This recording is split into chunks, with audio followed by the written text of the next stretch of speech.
Hi hello नमस्कार मंडळी, कसे आहात सगळे? मजेत आहात ना? तर चला मस्त असं सुक्कं चिकन केलं आहे. आज खूप दिवसानंतर नॉनव्हेजची रेसिपी होते.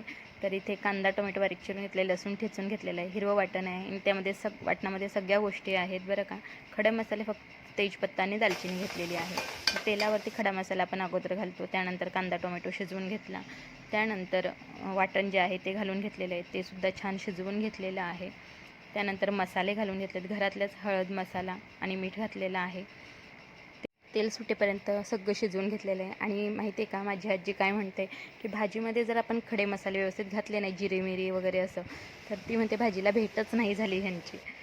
माझ्या आजीकडनं आहे ना मला खूप काही शिकायला मिळालेलं आहे. खरंच मी स्वतःला खूप भाग्यवान समजते. तर चला, अशा प्रकारे आपले सुक्कं चिकन रेडी झालेलं आहे. छान असं कोथिंबीर घातलेली आहे त्यावर, आणि माझ्या मुलाला ही डिश खूप आवडते. तर व्हिडिओ पाहिल्याबद्दल सगळ्यांचे धन्यवाद. व्हिडिओ आवडल्यास व्हिडिओला लाईक करा.